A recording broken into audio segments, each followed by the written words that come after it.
proud to sponsor the Midnight Madness program.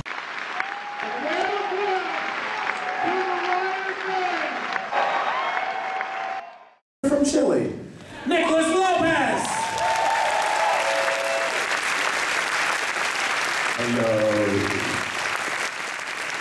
And co-writer, producer, star, Eli Roth! The horror goes through. Guys, you guys enjoy that? Nicholas Lopez. What a great response. And let's bring the cast. Yeah. Right. Lorenza Izzo. Lorenza Izzo. Please. Andrea Osbart. Andrea Osbart. Matias Lopez. Marito. And Ariel Levy. And where is Ariel Levy? Oh, he's in the bathroom. He's in the bathroom, yeah. He was masturbating, thinking the ending of the movie. It usually happens. Thank you, Colin, and also thanks to, I want to say in the beginning, thanks to Toronto Film Festival, our co-producers, Vertebra Films, back in Helen Cappuccino. Where are they? Yeah. Ryan Oliver, wave you guys. And we Thanks, Mac. Thanks, Helen. And Dimension Films, it's going to release this in theaters. So we're really excited.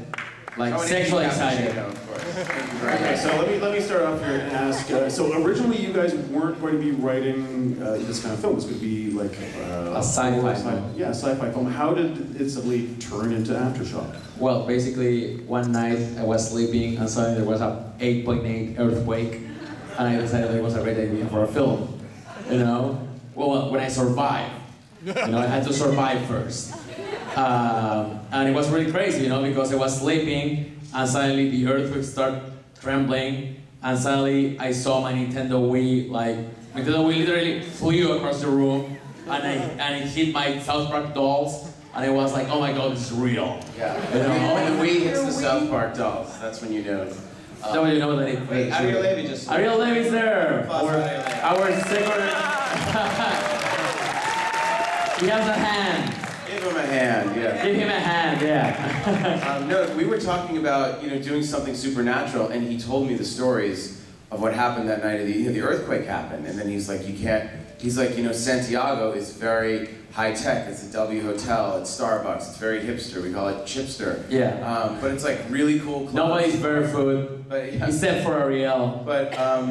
But you know, he started telling me about what happened, and it was fucking crazy because it was the last night of summer, 3:30 in the morning, and literally the whole country just shook for 3.5 minutes. And we were talking about the randomness of life. That here you are with your friends, and next thing you know, your hands are cut off. And he told me the story about how. And you can't masturbate, which is a nightmare.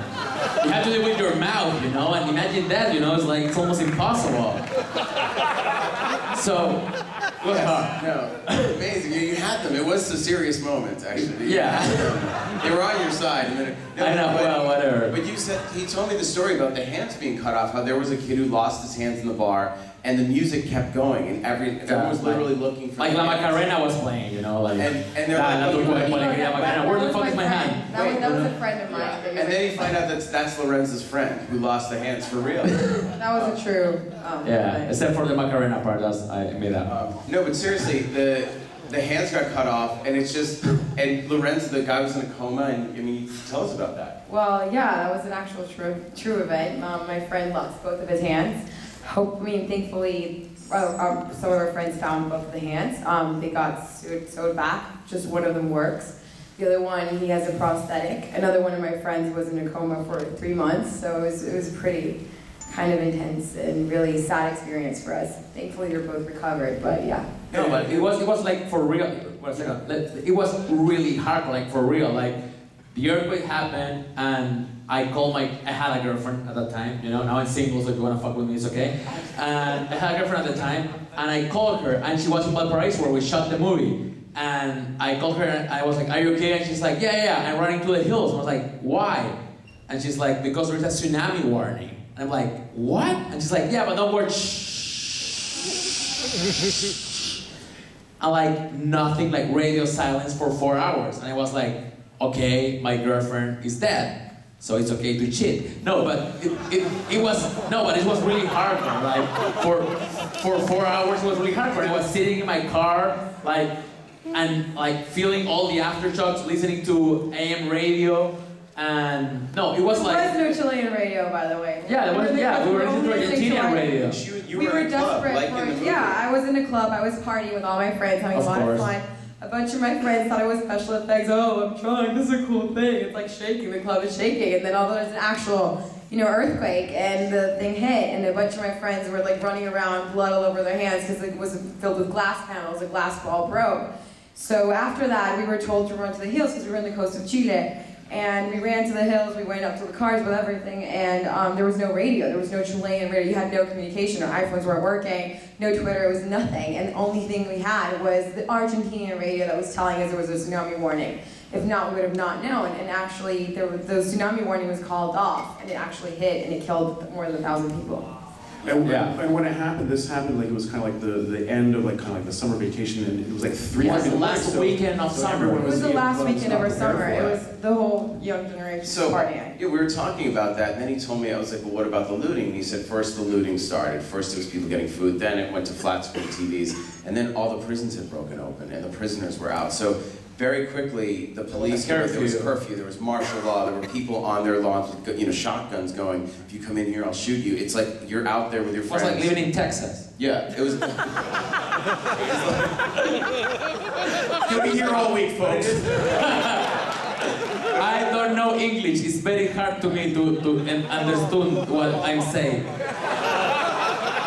But basically, everything from even the fact in our research we found that there were those tunnels. Those tunnels really exist where underneath between where the priests and the monks, the priests and the nuns, they would have sex, and if the nuns got pregnant, they would bury the fetuses under there. We went and we saw those tunnels. Yeah, but they didn't let us shoot there. They didn't let us shoot there, but so we thought, okay, instead of making a serious movie about this is actually, we don't have to look any further, but let's go back and make a 70s style movie and do almost everything real as much as we possibly can. And that's the cool thing about the movie, that most of the effects that you see in the movie are practical effects. Like there is almost no CGI in the whole movie. So Eli was really afraid. Every time that we ended one take, he was like, "Is everybody alive?" Like, yeah. Eli, don't worry, you're so gringo. Like, everybody's okay. Well, I remember seeing like we're gonna drop this huge piece of plaster, and first of all, there's the two girls underneath the table, and we Andrea and Lorenza. and Lorenza, and we're like, yeah, we're gonna drop a piece of foam on there, and they're like, they dropped it, and it was. Well, it was not foam at the end, it turns out. So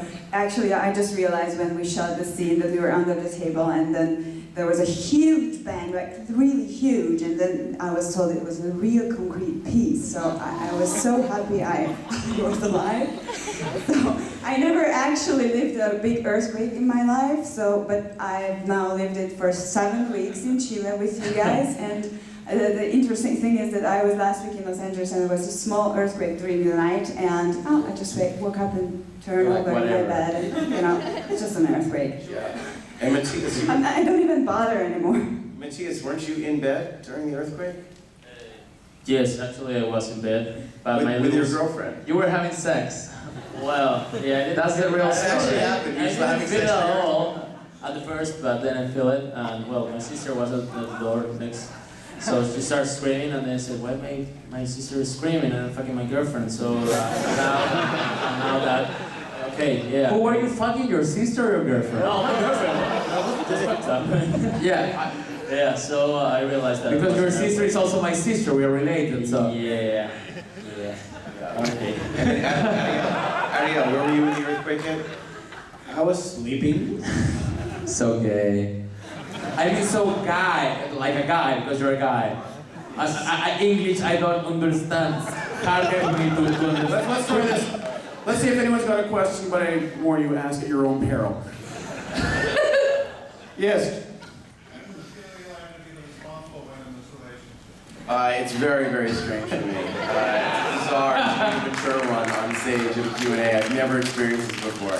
But I actually remember his first introduction to Promedio Rojo when he was 21, which was about the same level of this. He's like, if you don't like me, I remember I knew I'd like him because his introduction goes, if you don't like me, I'll be on the exit and you can spit on me on the way out, but spit on the balls because that makes me come when I masturbate. That was his introduction to the movie, and you can see how much he's grown since then. It's very classy. You can watch his movies on Netflix, by the way. Yeah, or you can pirate them, whatever. They're all on YouTube, so. Yes, sir. Yes.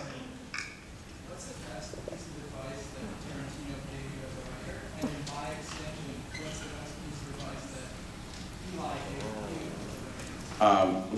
gave you? Repeat the question there. Yeah, he asked what's the best piece of advice that Tarantino gave me as a writer, and what's the best piece of advice that I gave you as a writer. What Quentin said was that when you write characters, every character has to be real, and it has to be a 360-degree character, and you can't have movie convenience. The character can't suddenly know how to get out of handcuffs unless there's someone who has gotten out of handcuffs before. But he said that everything we do, like with Hostel, it has to be something that you or I could do. But really, every character has a purpose, and you have to write them to the level of specificity that you could literally do your own movie about them, and you know exactly what they would do in that story. Yeah, and the best advice that I got from Eli was... Okay, the second best advice that I got from Eli, one that I can tell. No, but basically it was like, keep it grounded. You know, you're making a horror movie, keep it grounded, because if you use something that is too wacky, or do just because, like, if you do something that is just for the fun of it, you know, like, people are not gonna believe it. And I think that the cool thing about Aftershock is that, in a way, the movie is really grounded. Like, everything that happens in the movie happens for a reason, and we spent a lot of time in developing the characters. Like, there is something that I hate about genre movies now, is that every like big budget movie that it's like 5 minutes, you know the character, and then there is an earthquake or something explode or whatever. You don't spend time with the characters. And here with Aftershock, we wanted to spend time with the characters, you know? So in a way, like in Chile, I have a trilogy of romantic comedies. The first one is called Fuck My Wedding. No, Fuck My Life. The one is called Fuck My Wedding, and the third one is called Fuck My Family. And we used to call this movie Fuck My Hostel, because it was like the perfect mix of our sensibilities, you know? So I think that was the best advice that I got from Eli, you know, like, keep it real.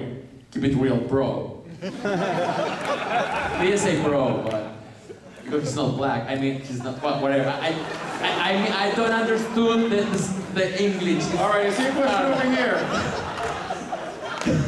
Shout it out.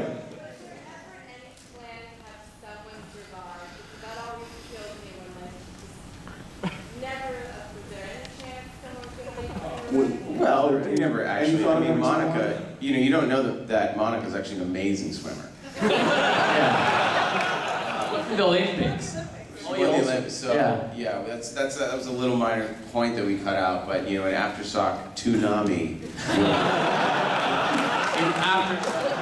Things like that. Electric Boogaloo.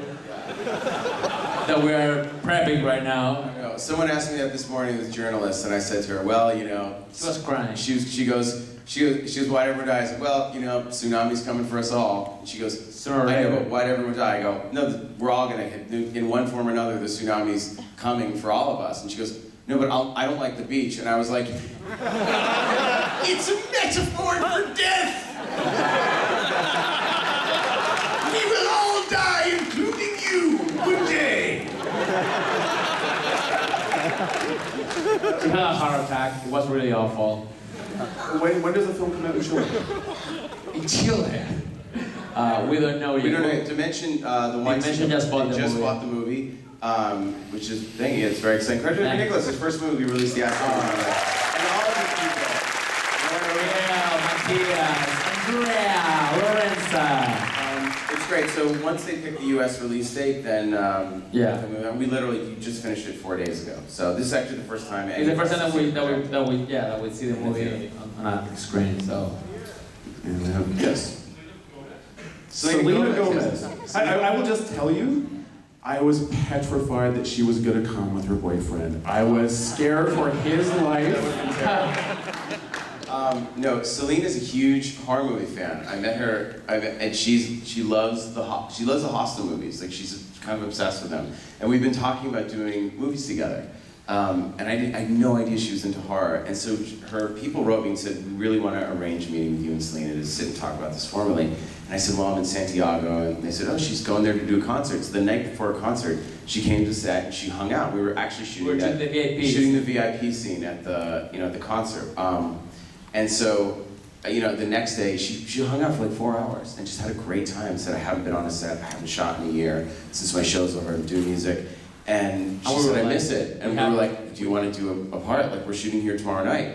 she's like, yeah, so we wrote something. We're like, okay, we have to write something that fits into the movie. So you did her concert and then she came to the shooting and it was awesome. It literally, we thought she'd show up around 2 in the morning. She finished her concert at 10:30, went from her concert to set. Was so cool with everyone. All the extras were freaking out. Like, she was so sweet to all of them, took pictures, and she just came in and nailed it, and it was so funny. Just, striking out in such a horribly cringeworthy, embarrassing way. With Selena, it's always good to see Eli hit a 19-year-old girl, So. Yeah, it's just painful. This poor guy, like, what's he doing? It's so out of his league. And she was great, and she was hilarious, and everyone loved her, and it was cool. It was really cool. And now my sister wants to see us after Chuck, My sister. Yes, now your sister will see it. Yeah. Yeah, now your sister. Yeah, my sister trying to make out with Singer. Eli, was there like a challenge? So you're co-writer, producer, and then acting. How did you manage all of that? And what did you want to bring? Trainer. And what did you want to bring to the character? Because Yeah, well, it was a huge challenge. When we wrote Gringo, I was there with Nicolas. We went down to Santiago, went to Valparaiso, and everything was like, oh, Gringo, and look, Nico's Gringo friend. And so we just wrote him as Gringo. And then it was me, Ariel, and Eli, and Pollo. Pollo, yeah. And the 4 of us. And as we were writing, we thought, like, I had such natural chemistry with Ariel and Pollo, and we're all friends anyways. I thought, well, we should do this. You should play Gringo. Yeah. So we started talking about it, and I thought if I'm going to do it, I want it to be very different from the Bear Jew, which is such a. I thought it'd be great to go from the most heroic character, from like what's better than shooting Hitler, and of course people know that I wrote it and produced it. And what did you say about him, Ariel, today? No, I said that for me, performing with Eli Roth was like performing with Moses. He's like a Jewish hero.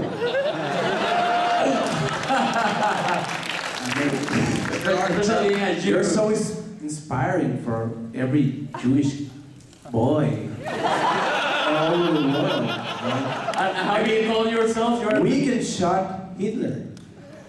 Yeah, and he's the Bear Jew and you're the Teddy Bear Jew. He's the Teddy Bear Jew. So they love that. They're doing it all day. You're not the first.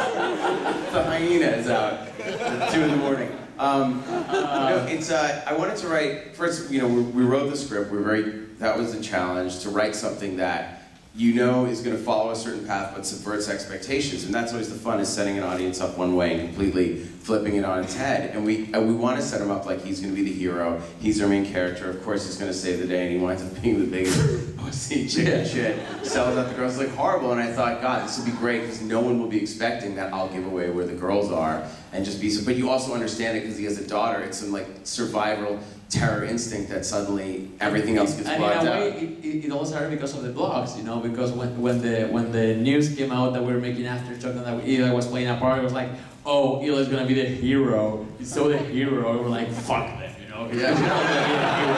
It'll be fun, and I thought it'd be really fun to play a character that's, but that's human and vulnerable, but that ultimately, everyone in the way sort of dies because of their weakness. Gringo, because of his daughter, and we wanted, Pollo because of his father. Ariel is always texting. Ariel's always texting. Everyone's sort of punished, in a very specific way. So don't text while you're in a movie. You know what would happen. But it was hard, but I had great producers, Matt Cappuccino and Miguel Asensio and Brian Oliver and everyone. They like Jim Holt. When you have good producers around you, I could actually switch hats. But I was covered head to toe in fake Helen Cappuccino also. Yes, both days. And so, at the end of the day, I'd have to sit there and like sign contracts and do emails just completely covered in blood and plaster. That was not unusual. It was too many jobs. All right, let's hear it for Aftershock. Wait, I want to one last thing, and this is hugely important. With a horror movie, more so than any others, especially one with a fresh new cast that is not a cast of major movie stars, but people that we would like to become major movie stars, the first impression is hugely, hugely important. And every single person in this room, you all control the fate of this movie. It is coming out, but the theater owners pay attention, the distributors pay attention. We spent 2 years on this, working on this movie. Yeah. We put our heart and soul and blood. If you like the movie, I swear to God, if only 10 of you do it, to take 30 seconds to write a tweet about the film and tag it like Aftershock. Tweet, I Facebook, cannot, whatever. No, but Twitter, I cannot tell you the difference. The theater owners and distributors are checking Twitter after screening, and it will help the movie get a bigger release. It will help Nicholas get launched in America. It will help everyone. And if you hated the movie, just please keep your fucking mouth shut until we open. You have a fighting chance. Thank you so much. Yeah, so please, hashtag Aftershock. We will all retweet it. Yeah, we will all retweet it. So, we'll see you